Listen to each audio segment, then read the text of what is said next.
Ceiling paint is one of the most overlooked decisions in any paint job, and one of the most frustrating to fix when done wrong. In the next few minutes, I'm going to tell you exactly which ceiling paint you should use, what to avoid, and a few tricks that'll make the job go even faster. If you've ever been frustrated by a paint roller, make sure you tap that subscribe button. I'll break down real-world painting problems with no fluff every single week. Here's the mistake that most people make. They grab whatever cheap, flat white paint is on sale. Or worse, they use whatever they have left over in the basement.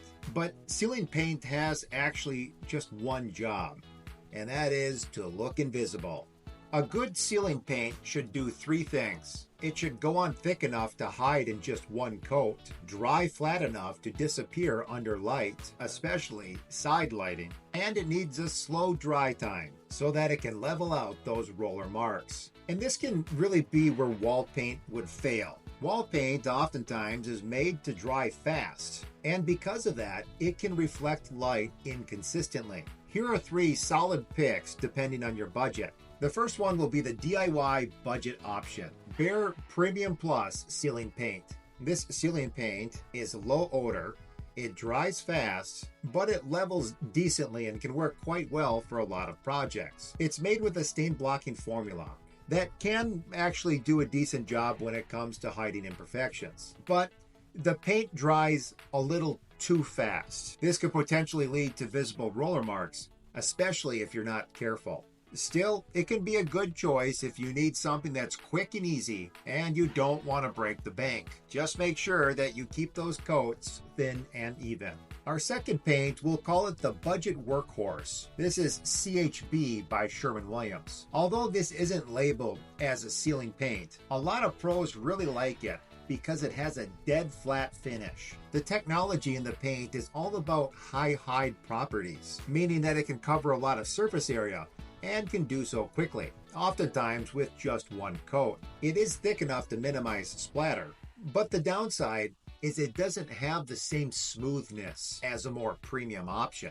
But for budget-conscious jobs, it is a reliable choice. Then we have what we'll say is arguably one of the best dedicated ceiling paints on the market today. That's Sherwin-Williams Premium Ceiling Paint. This product is specifically designed for ceilings, which of course would make it a top choice for high-end projects. It features an advanced resin technology, which helps the paint to flow smoothly and level out to a flawless flat finish. The paint also boasts a low splatter formula, which makes it a whole lot easier to use on any surface. The high hide coverage means that you'll need fewer coats. It is a little pricier, but its smooth texture makes it perfect for detailed fine finish work.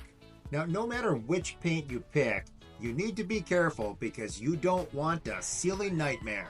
The first thing I wanted to share with you is that you should not roll popcorn ceilings. The vast majority of the time, this does not work out very well. And the reason for that is the roller actually pulls off the chunks of texture. So to properly paint those types of ceilings, you do have to spray them. And with that being said, I do feel that spraying ceilings is going to be the best way to paint them. It helps to put the product on quickly and evenly. But with that being said, obviously you can't spray every single time. So let me share with you a couple of key tips when it comes to rolling a ceiling. The first one is you want to make sure you use the right nap roller cover.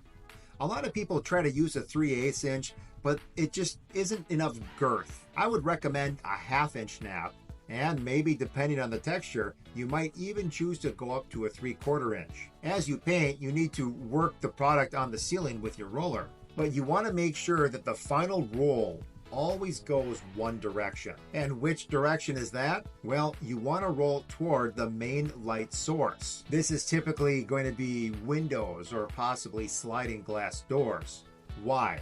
The reason for this is when you roll toward the light, any texture or overlap is going to be much less visible. The light is going to hit the ceiling more evenly, and because of that, imperfections will be easier to find and they won't cast a harsh shadow. If you choose to roll away from the light, you'll oftentimes get flashing or visible roller lines, especially when the sun hits it just right. Here's a bonus tip. If you happen to be painting your ceiling when there's not a lot of light, here's what you should do. You should take whatever work light you can and angle it in an attempt to mimic that window light. That preview is going to help you spot trouble before these areas dry, and it'll save you from recoating the whole thing. Now, I want to take a moment and map out for you how I would paint the ceiling. Let's say we have this space. The first thing you want to do is identify where your light source is coming from. And here we can clearly see that against this wall, we have windows and we have a door. Now, like I just mentioned, we are going to want to do our finish roll going towards the light. The next thing you want to keep in mind is you want to roll in a checkerboard pattern. And the reason why is because you don't want to get too far ahead of yourself and then an area that you started a while ago starts to dry. Doing this helps to eliminate it. So personally, I would start in this particular corner here. And in the beginning, we're going to do small sections and keep in mind the checkerboard pattern. So I would go here, and then I would go here, and then I would do this, then I would go back, and then you do this, and you keep in mind that everything gets rolled toward the light. Now, we see that these are just small sections, but the key is that you can always keep a wet edge. Nothing was sitting longer than a few minutes. Maybe as you get a little faster and a little more comfortable, you might start making, we'll say, a bigger checkerboard pattern, and you keep going until you finally hit the end.